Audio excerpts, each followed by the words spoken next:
माननीय श्री कपिल सिब्बल जी। Giving me this opportunity to participate in this debate. अब सदन में जो भी यहाँ बैठा है उनके मन में ये बात तो जरूर होगी कि बच्चों के भविष्य के बारे में, कि उनका भविष्य अच्छा होना चाहिए, उज्जवल होना चाहिए सभी को। मैं नहीं सोचता कि कोई भी ऐसा सदन में जो बैठा हो ऐसा नहीं सोचता होगा, लेकिन जो चर्चा हो रही है वो उस दृष्टिकोण से नहीं हो रही है कि किसी तरीके से शिक्षा में सुधार लाया जाए। और हो क्या रहा है कि अगर आप बच्चों की बात नहीं सुनोगे और तवज्जो नहीं दोगे तो निश्चित रूप से आप गलत रास्ते पे चल पड़ोगे। जो बच्चे यहाँ जंतर मंतर में थे, वो जो नीट पेपर लीक है वो तो एक इग्नाइटिंग फैक्टर था, वो कारण नहीं था। और मैं क्यों इस बात को कह रहा हूं, क्योंकि मैंने बच्चों से बात की, मैं उनका नाम नहीं लेना चाहता था, वो टारगेट हो जाएंगे। एक ने कहा we have been left behind, मुझे पीछे छोड़ दिया।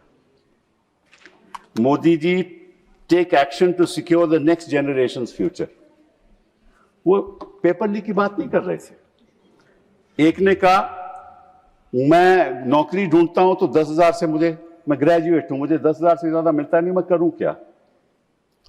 एक और ने कहा this is the first step, it's not just about education, it is about the job market. मैं बच्चों की बात कर रहा हूं जो संतर मंतर में थे। पेपर लीक तो एक इग्नाइटिंग फैक्टर था ना। फिर एक ने कहा resignation is not an and, it's the beginning. We haven't even scratched the surface. The resignation we haven't even scratched the surface.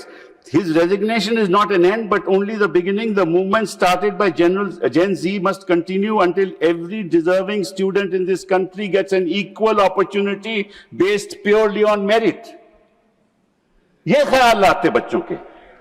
एक ने कहा the protest is no longer about one exam or a paper leak. It is about rebuilding trust in education and the recruitment system. तो बच्चों का ख्याल ये नहीं था कि पेपर लीक हुआ या नहीं हुआ, वो तो होगा। ये जो विधायक लाए हो ना, इसकी असम्पशन ही है कि पेपर लीक होगा। यस, तो नेचुरली तो ये इशू नहीं है देश के बच्चों के सामने। देश के बच्चों के सामने उनका भविष्य का इशू है, उसके बारे में आप सोचती है। उसके बारे तो आप विधेयक को लाए नहीं। इस देश में सिचुएशन क्या है कि 1 लाख से ज्यादा तो सिंगल टीचर स्कूल है। कैसे भविष्य बनेगा उनका? 2 मिनट बोलने देंगे सर, 1 मिनट और कंप्लीट करें। बोलने मैं देखिए, मैं कोई इधर उधर की बात नहीं, समय देखिए। देखो और IITs, IIMs, आइसर्स में 28%, 5-6% वैकेंसीज हैं। क्या होगा उच्च शिक्षा का? 26% वैकेंसीज एसोसिएट प्रोफेसर में हैं, 56%, 18% असिस्टेंट प्रोफेसर में हैं।